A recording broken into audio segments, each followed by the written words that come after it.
नमस्कार, हरियाणा न्यूज में आप सभी का स्वागत है और मैं हूं आपके साथ करण खुराना। रुक करेंगे सुपरफास्ट 100 का। प्रधानमंत्री मोदी की 3 दिवसीय यूरोप यात्रा का आज आखिरी दिन है। पीएम मोदी आज डेनमार्क में सेकंड इंडो नॉर्डिक समिट में हिस्सा लेंगे। पीएम मोदी फ्रांस के राष्ट्रपति इमैनुअल मैक्रों से मिलने पेरिस भी जाएंगे। इस दौरान पीएम मोदी और मैक्रो ग्लोबल मुद्दों और बायलैटरल कॉर्पोरेशन का जायजा लेंगे। महाराष्ट्र में लाउडस्पीकर पर घमासान थमने का नाम नहीं ले रहा है। एमएनएस प्रमुख राज ठाकरे ने एक बार फिर ऐलान करते हुए कहा, जहां मस्जिदों से लाउडस्पीकर नहीं उतरेगा वहां हनुमान चालीसा होगी। राज ठाकरे ने कहा कि वो लाउडस्पीकर के मुद्दे पर शांति से बात करना चाहते हैं, लेकिन सरकार इस मुद्दे को नहीं समझ रही है। सरकार एमएनएस के लोगों को गिरफ्तार कर रही है। राज ठाकरे ने साफ किया कि उनका विरोध किसी धर्म विशेष के खिलाफ नहीं है। ये विरोध धार्मिक नहीं है बल्कि सामाजिक है। उन्होंने कहा कि लाउडस्पीकर से दूसरों को दिक्कत होती है।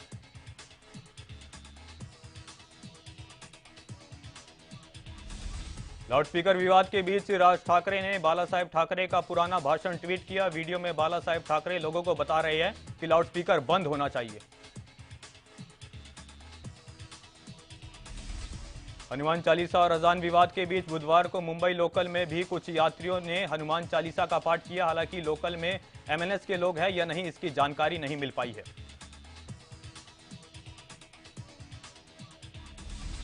हनुमान चालीसा विवाद को लेकर एमएनएस प्रमुख राज ठाकरे की मुश्किलें बढ़ गई है। मुंबई पुलिस ने राज ठाकरे को नोटिस भेजा है। साथ ही औरंगाबाद में राज ठाकरे के खिलाफ केस भी दर्ज किया गया।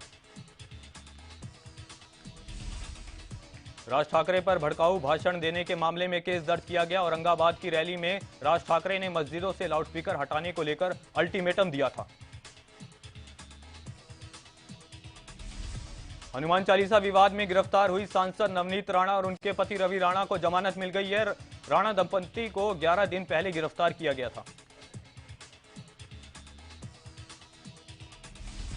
मुंबई की सेशन कोर्ट ने नवनीत राणा और रवि राणा को कुछ शर्तों के साथ जमानत दी। कोर्ट ने कहा कि अगर इन शर्तों को माना नहीं गया तो फिर से बेल कैंसिल हो जाएगी।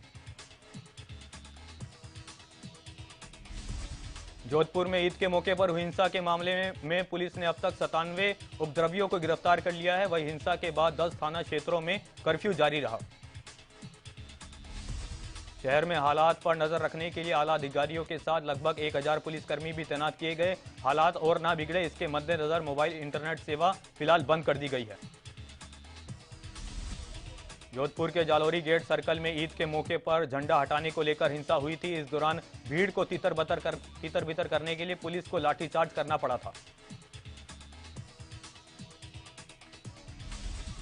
देश की राजधानी दिल्ली में अतिक्रमण के खिलाफ एक बार फिर बुलडोजर दौड़ने को तैयार है। दरअसल साउथ दिल्ली नगर निगम ने अतिक्रमण विरोधी अभियान के लिए दिल्ली पुलिस से फोर्स मांगी है।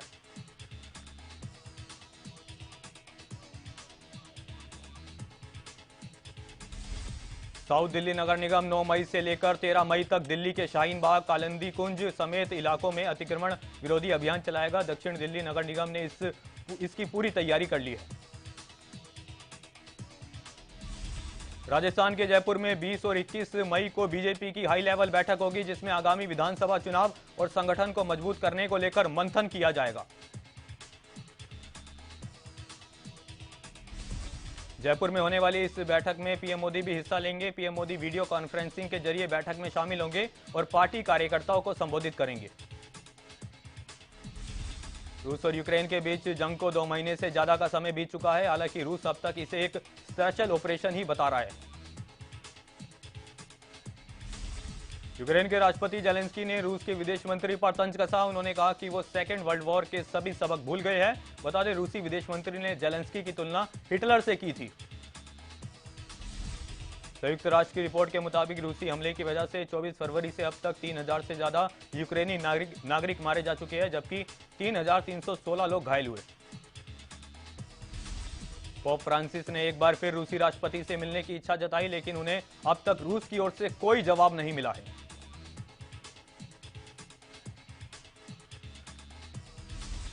यूक्रेन के बूचा शहर का एक वीडियो इंटरनेट पर तेजी से वायरल हो रहा है, जिसमें एक शख्स बमबारी वाली इमारत से बिल्ली को बचाते हुए दिखाई दिया।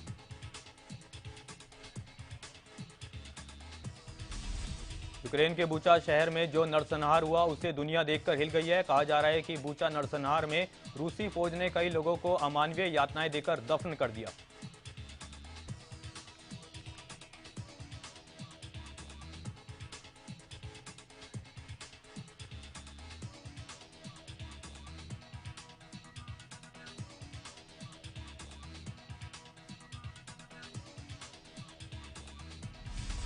हरियाणा के मुख्यमंत्री मनोहर लाल आज रोहतक में प्रगति रैली को संबोधित करेंगे। साथ ही बीजेपी नेताओं और कार्यकर्ताओं के साथ मिलकर संगठन को मजबूत करने के लिए भी चर्चा करेंगे।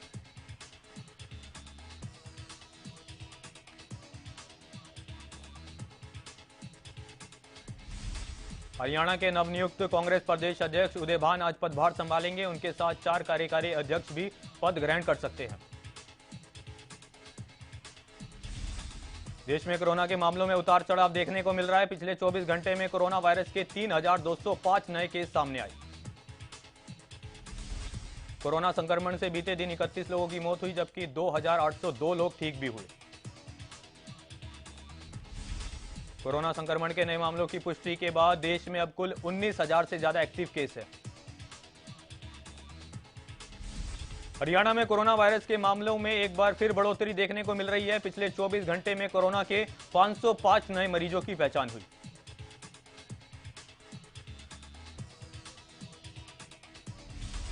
हरियाणा में कोरोना के नए मामलों में सबसे ज्यादा 384 केस साइबर सिटी गुरुग्राम में देखने को मिले। पिछले 24 घंटे में 412 कोरोना मरीज रिकवर होकर घर भी लौटे हैं। बीते एक दिन में 10,000 से ज्यादा लोगों को कोरोना वैक्सीन की पहली और दूसरी डोज लगाई गई।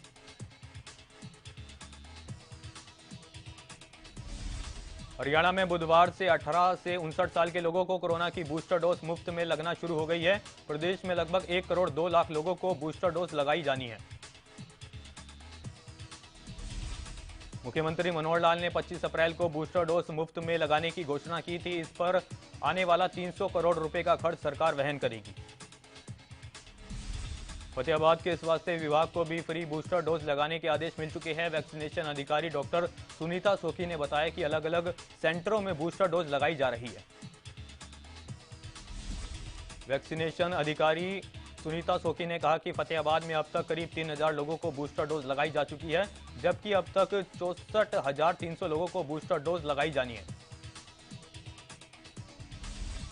हरियाणा सरकार ने भीषण गर्मी को देखते हुए स्कूलों के समय में बदलाव कर दिया है। इस बात की घोषणा प्रदेश के शिक्षा मंत्री कंवरपाल गुर्जर ने खुद की। हरियाणा में अब भीषण गर्मी के चलते स्कूल सुबह 7 बजे से 12 बजे तक खुलेंगे। इससे पहले स्कूलों का समय 8 बजे से दोपहर 2 बजे तक का था। पानीपत में संयुक्त किसान मोर्चा ने प्रेस कॉन्फ्रेंस की। इस दौरान उन्होंने लखीमपुर खीरी मामले को लेकर बैठक करने का ऐलान किया। साथ ही सरकार पर मिली भगत का आरोप भी लगाया। किसान नेताओं ने आरोप लगाया कि सरकार लखीमपुर खीरी के पीड़ित किसान परिवार वालों को धमका रही है और एसआईटी की रिपोर्ट को नजरअंदाज कर रही है। किसान नेताओं ने आरोप लगाया कि सरकार केंद्रीय गृह राज्य मंत्री अजय मिश्र टेनी और उसके बेटे को बचा रही है। किसान नेताओं ने इस पूरे मामले में इंसाफ की मांग की।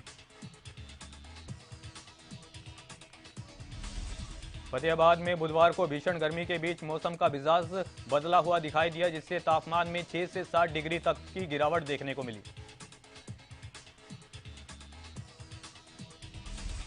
रसोई गैस के दामों में बढ़ोतरी के चलते लोगों के घर का बजट बिगड़ गया है, जिसके चलते गृहिणियों को काफी दिक्कतों का सामना करना पड़ रहा है। महिलाओं ने कहा कि रसोई गैस के बढ़ते दामों के चलते वो दोबारा चूल्हे का इस्तेमाल करने को मजबूर है। वहीं उन्होंने सरकार से रसोई गैस के दामों को कम करने की मांग की। बिजली की समस्या के कारण स्कूलों को भी परेशानियों का सामना करना पड़ रहा है। बता दें कि लगातार पावर कट के चलते सोनीपत के राजकीय स्कूलों में लगाए गए डिजिटल बोर्ड ठप पड़ गए हैं। पावर कट के चलते सांदल कला गांव में स्कूल के बच्चों की पढ़ाई बिना डिजिटल बोर्ड के हो रही है, जिसकी वजह से प्रदेश की शिक्षा व्यवस्था प्रभावित हो रही है। सांदल कला स्कूल की टीचर ने बताया कि उनके विद्यालय में 2 डिजिटल बोर्ड लगाए गए हैं, लेकिन बिजली की समस्या के चलते डिजिटल बोर्ड नहीं चल पा रहे। यमुनानगर की बुढ़िया क्षेत्र में सीएम फ्लाइंग की टीम ने खनन जोन पर छापेमारी की। इस दौरान टीम ने एक खनन करती पोक लाइन मशीन को भी कब्जे में लिया। बुढ़िया क्षेत्र में एक अवैध रूप से खनन किया जा रहा था, जिसकी शिकायत मिलने पर टीम ने कार्रवाई की। वही फ्लाइंग टीम ने छापेमारी इतनी गुप्त थी कि स्थानीय पुलिस को भी इसकी भनक नहीं लग पाई। बल्लभगढ़ के खंड विकास और पंचायत अधिकारी प्रदीप कुमार पर भ्रष्टाचार के आरोप लगे हैं। यह आरोप चंदावली गांव के सरपंच के पिता और ठेकेदार ने लगाए। गांव चंदवाली में हरियाणा का पहला डिजिटल पार्क बना था, जिसमें ठेकेदार ने काम किया, लेकिन उनकी पेमेंट की एवज में बीटीपीओ ने उनसे रिश्वत मांगी। रिश्वत नहीं दी गई तो उनके बिलों को रोक दिया गया। पेमेंट नहीं मिलने से ठेकेदारों में रोष बना हुआ है। ठेकेदारों ने कहा कि उन्होंने पूरी शिद्दत के साथ काम किया था, लेकिन अब उनकी पेमेंट फंस गई है।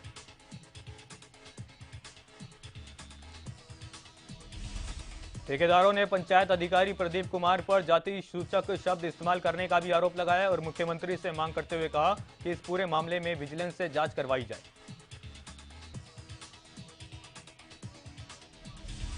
बहादुरगढ़ में बिजली के लंबे कटों से लोग परेशान होकर सड़कों पर उतर आए और सरकार के खिलाफ जमकर नारेबाजी की। बहादुरगढ़ में कांग्रेस नेता अरुण की अगुवाई में प्रदर्शन किया गया और महंगाई, बिजली, पानी और बेरोजगारी के मुद्दे को लेकर सरकार के खिलाफ जमकर नारेबाजी की गई। प्रदर्शनकारियों ने शहर के लाल चौक पर सरकार को चेतावनी देते हुए कहा कि अगर हमारी परेशानियों को दूर नहीं किया गया तो ऐसे ही सरकार के खिलाफ प्रदर्शन किए जाते रहेंगे। रतिया में गर्ल्स सीनियर सेकेंडरी स्कूल के टीचरों ने प्रिंसिपल के खिलाफ मोर्चा खोला। बता दें कि टीचर क्लास छोड़कर धरने पर बैठ गए और प्रिंसिपल के खिलाफ जमकर नारेबाजी की। टीचरों ने प्रिंसिपल पर वेतन नहीं देने का आरोप लगाया। इस दौरान टीचरों ने चेतावनी दी कि अगर जल्द समस्या का समाधान नहीं हुआ तो आगे बड़ा आंदोलन किया जाएगा। अंबाला में पीडब्ल्यूडी मैकेनिकल वर्कर्स यूनियन के कर्मचारियों ने पंचायत अधिकारी के दफ्तर के बाहर प्रदर्शन किया। बता दें, कर्मचारी पिछले काफी समय से सैलरी नहीं मिलने से खफा है। यूनियन के प्रधान संजय बिड़लान ने बताया कि पिछले 1 साल से कर्मचारियों को बिना सैलरी के काम कराया जा रहा है। उन्हें सैलरी के नाम पर ठेंगा दिखाया जा रहा है। यूनियन के प्रधान ने कहा कि बीडीपीओ से कई बार गुहार लगाई जा चुकी है, उसके बावजूद भी वो प्रदर्शन करने को मजबूर हुए। वहीं बीडीपीओ ने कर्मचारियों को फोन कर आश्वासन दिया कि 1 से 2 दिन में सभी को सैलरी दे दी जाएगी। रोहतक के गड़ी बोहर गांव में अचानक से झुग्गियों में आग लग गई, जिसके चलते देखते ही देखते लगभग 24 झुग्गियां जलकर राख हो गई। सूचना मिलते ही दमकल विभाग की 8 गाड़ियां मौके पर पहुंची और आग पर काबू पाया, लेकिन तब तक झुग्गियां जलकर राख हो चुकी थी। गोहाना में एक बुजुर्ग महिला के साथ लूटपाट के मामले में पुलिस ने 3 आरोपियों को गिरफ्तार किया। इसी के साथ पुलिस ने आरोपियों को कोर्ट में पेश कर रिमांड में लेने की तैयारी शुरू कर दी। आरोपियों ने कुछ दिन पहले एक बुजुर्ग महिला के घर में घुसकर लूट की वारदात को अंजाम दिया था। वहीं आरोपियों के खिलाफ कई संगीन मामले भी दर्ज है। बहादुरगढ़ में विकासनगर में एक युवक की गला रेतकर हत्या कर दी गई। बता दें, 4 दिन पहले ही युवक किराए के मकान में शिफ्ट हुआ था। बंद कमरे में बदबू आने पर पड़ोसियों ने दरवाजा खटखटाया और युवक की हत्या की जानकारी पुलिस को दी। फिलहाल मृतक की पहचान नहीं हो पाई है।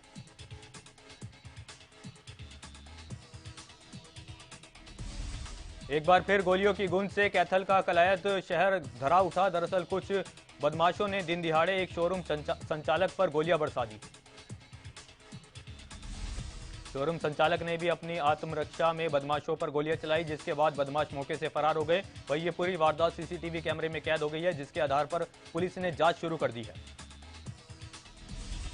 गोहाना शहर में रोड रेज का मामला सामने आया है। यह रास्ता नहीं मिलने पर कार सवार युवक की बाइक सवार युवक से टक्कर हो गई, जिसके बाद दोनों में कहासुनी हो गई। कहासुनी के दौरान कार सवार युवक ने बाइक सवार युवक को चाकू से हमला कर दिया और मौके से फरार हो गया, जिसके बाद सूचना मिलते ही पुलिस मौके पर पहुंची और मामले की जांच पड़ताल शुरू की। घायल को जिला अस्पताल में इलाज के लिए भर्ती कराया गया। फिलहाल पुलिस ने घायल के बयान पर मामला दर्ज कर लिया है और आरोपी की तलाश शुरू कर दी है। सिरसा के बाईपास रोड पर एक चलती कार में अचानक आग लग गई। आग की सूचना मिलते ही दमकल की गाड़ी मौके पर पहुंची और आग पर काबू पाया। घटना के दौरान कार सवार ने खुद को कार से बाहर निकालकर किसी तरह अपनी जान बचाई। राजपाल नाम का शख्स सिरसा से हिसार के लिए रवाना हुआ था। इसी दौरान यह हादसा हुआ। फरीदाबाद के N85 नंबर इलाके में नगर निगम की सरकारी नर्सरी में बनी हुई 5 फुट की गहरी पानी की होदी में गिरने से एक 2.5 साल के बच्चे की मौत हो गई। नर्सरी में यह होदी पौधों को पानी देने के लिए बनाई गई थी। घटना की सूचना मिलते ही पुलिस मौके पर पहुंची और शव को पोस्टमार्टम के लिए भिजाया। साथ ही पुलिस ने मामला दर्ज कर जांच पड़ताल शुरू कर दी है। फतेहाबाद एंटी नारकोटिक्स की टीम ने गांव बड़ोपल में के पास 3 युवकों को गिरफ्तार किया और उनके कब्जे से 302 ग्राम हेरोइन बरामद की। कब्जे में ली गई हेरोइन की मार्केट में कीमत लाखों रुपए बताई जा रही है। पूछताछ में सामने आया कि आरोपित ये नशा दिल्ली से लेकर आए थे और किसी ग्राहक को देना था। पकड़े गए युवकों की पहचान अमित कुमार और आकाश और मुकेश के रूप में हुई है। सदर पुलिस ने मादक पदार्थ अधिनियम के तहत मामला दर्ज कर जांच शुरू कर दी है। करनाल CIA 1 की टीम ने वाहन चोरी करने वाले 3 लोगों को गिरफ्तार किया। आरोपी के पास से CIA 1 की टीम ने 6 बाइक बरामद की। लोहारू के गांव सिंगानी में तालाब में डूबने से 3 युवकों की मौत हो गई। बता दें कि युवक राजस्थान के खबरपुरा गांव से सिंगानी गांव में बारात में आए थे। 3 युवकों की मौत के बाद शादी की खुशियां मातम में बदल गई है। वही घटना की सूचना मिलते ही पुलिस मौके पर पहुंची और शवों को पोस्टमार्टम के लिए भेजा। फतेहाबाद के अशोकनगर में बदमाशों ने जमकर उत्पात मचाया। बदमाशों ने एक मकान में घुसकर लाठी डंडों से तोड़फोड़ की और मकान में खड़ी एक बाइक को आग लगा दी। बदमाशों ने घर में मौजूद एक महिला पर भी कुल्हाड़ी से हमला किया, जिसमें वो घायल हो गई। तोड़फोड़ करने के बाद आरोपी मौके से फरार हो गए। अशोकनगर की गली नंबर 2 में रहने वाली महिला ने बताया कि गली में 2-3 युवक अपने साथ 40 से 50 युवकों को लेकर मकान पर आए और तलवारों से सामान तोड़ना शुरू कर दिया।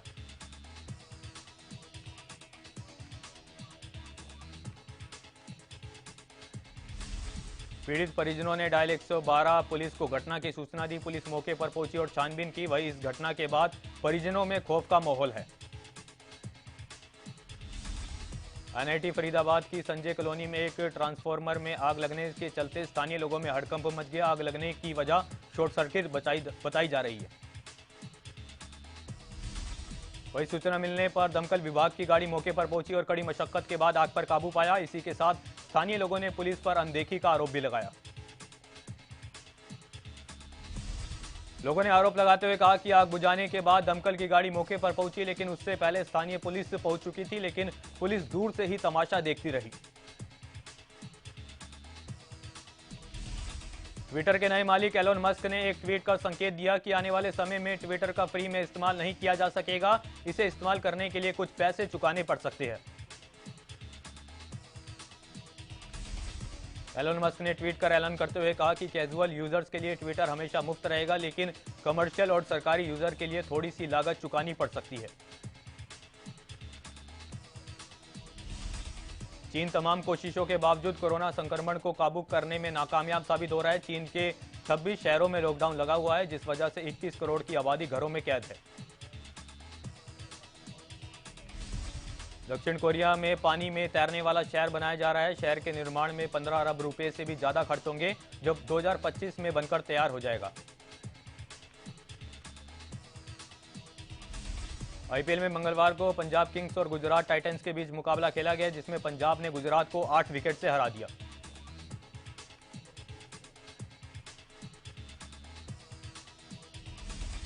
IPL प्लेऑफ के आयोजन को लेकर BCCI सचिव जय शाह ने बड़ी जानकारी दी। उन्होंने बताया कि प्लेऑफ मुकाबले अहमदाबाद और कोलकाता में खेले जाएंगे, जबकि IPL का फाइनल मुकाबला 29 मई को नरेंद्र मोदी स्टेडियम में होगा। IPL team royal challenger Bangalore ने अपने ट्विटर अकाउंट पर विराट कोहली की तस्वीरें शेयर की, जिसमें विराट कूल लुक में नजर आए। वहीं विराट के नए लुक की फैंस तारीफ कर रहे हैं। राजस्थान रॉयल्स के कप्तान संजू सैमसन ने टीम इंडिया में एंट्री के लिए अपने स्ट्रगल की बात की। संजू सैमसन ने कहा 5 साल की उम्र में उनका दिमाग खराब हो गया था और बल्ला तोड़कर उन्होंने क्रिकेट छोड़ने की ठान ली थी।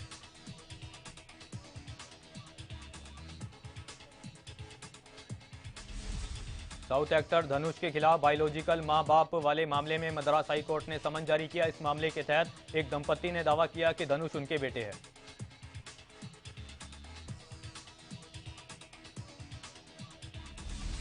महाकाल के दर्शन करने जा रही बॉलीवुड एक्टर तनुश्री दत्ता के कार का ब्रेक फेल होने से एक्सीडेंट हो गया, जिसके चलते उनके पैर पर चोट लग गई।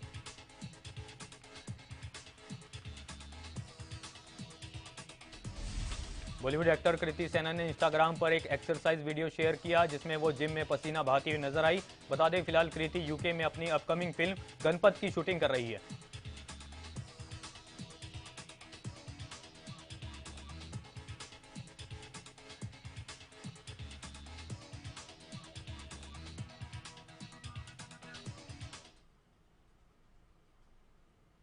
फिलहाल के लिए सुपरफास्ट 100 में इतना ही। देखते रहे हरियाणा न्यूज।